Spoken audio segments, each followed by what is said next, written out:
Hi guys, welcome back to my channel. I just wrapped up week 7, 8 of my pregnancy and just wanted to check in with you guys on my bi-weekly update. I already did a video on week 5 and 6 where I gave a little intro on my pregnancy and just, how long it took to get pregnant and things of that nature. So if you want a little backstory, definitely check out that video or my other trying to conceive videos. But in this video, I'm going to specifically focus on, how I'm feeling physically, emotionally, what symptoms that are going on, doctor's appointments, updates just in lifestyle changes, and in my relationship. So week 5 and 6, I was feeling really good, like actually scary good. The only main symptom I had was extreme insomnia. I could not sleep. That did definitely totally fade away in week 7 and 8, but I started to feel a lot worse these last couple weeks. So a lot more fatigue, like felt pretty good in the morning, but by the end of the workday or even like towards the end of the workday, I was just getting really tired. And I'm a really busy, active person. I usually do a secondary workout when I get home or do some sort of big house chore, for sure cook dinner. And I was just wanting to do the bare minimum. So if you're feeling really sluggish and you haven't been able to check everything off your to-do list, don't feel bad because I'm such a motivated person and it's really frustrating being so tired and just not wanting to do the things that you like to do. So don't be too hard on yourself. I'm hoping that I'll feel better energy wise in second trimester, which I've heard from so many people. So in addition to fatigue, I haven't been throwing up or super nauseous, but the main thing is just my stomach's been uncomfortable and to the point where I'm not having food cravings, but definitely food aversions. Things that normally sound good to me and that I like to eat just sound absolutely disgusting. So I always thought that I would eat really healthy when I got pregnant, and I've probably been eating the worst that I've ate in a long time, maybe since college, because I call it eating to survive. I'm just trying to eat something that actually sounds good and sits well with me. So, on the spectrum of people that have been pregnant and have morning sickness, I would definitely say mine isn't that bad. I haven't been throwing up. It hasn't been to the point where I need to stay home from work or anything like that, which is great. But I've just been eating small meals, like I said, only eating things that actually sound good to me. And that's a lot of pretzels and goldfish and just Cheerios and really bland, salty things. So that's what's going on with morning sickness, nausea. As far as moodiness and my overall outlook on everything, I haven't been super moody or hormonal. I've taken hormonal birth control before and it's made me an absolute psycho. And I know when I'm just something else is affecting me and I shouldn't really be feeling as irritated or as frustrated or as mad or moody about something, and it's the hormones that are affecting me. And I haven't felt that way with my pregnancy at all, which is great because when I get those hormonal fluctuations, it's you feel out of control. It's I don't need to be frustrated or sad or mad about this thing. It's just uncontrollable. So I haven't felt moody, which is great. I'm looking at my phone because I just didn't want to forget how I was feeling as everything went along.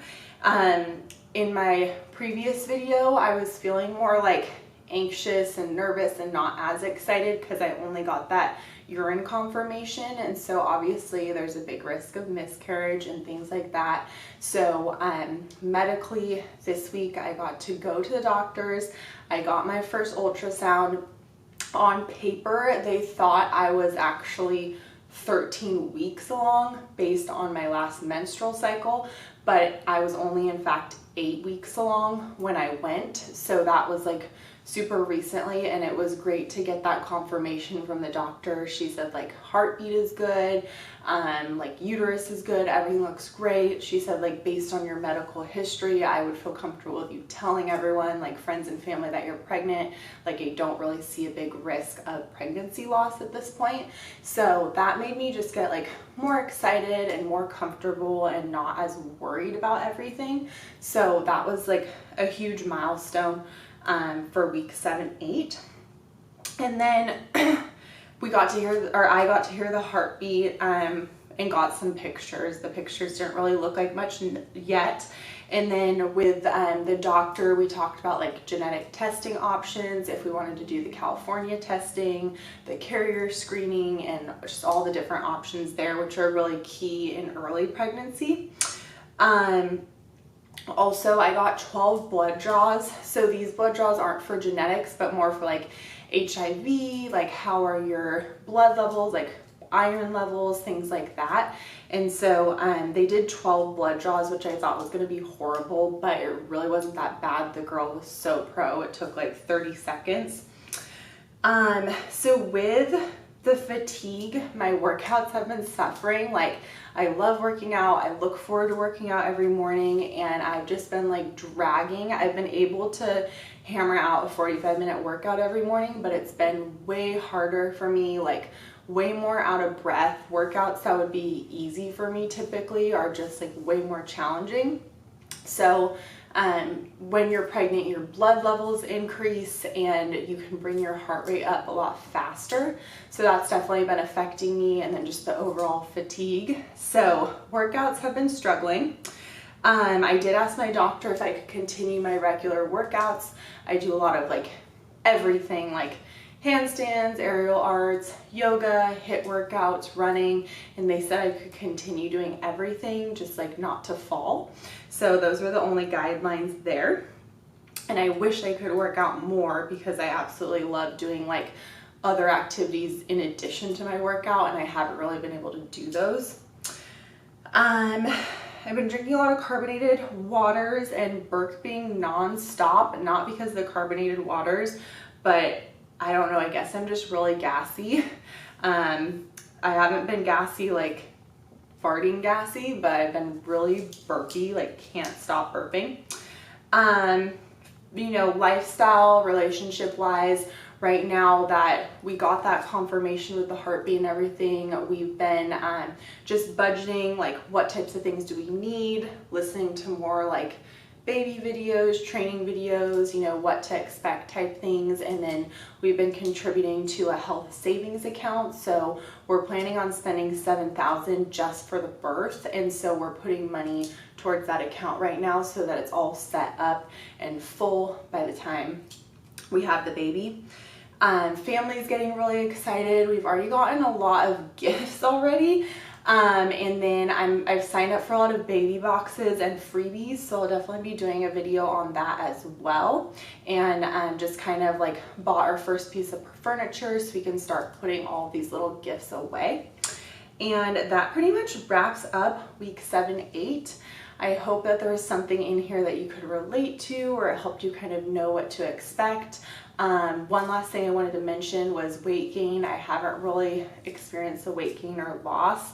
I always am within like 138 to 139 in weight, and I haven't really veered off of that. So that's been good.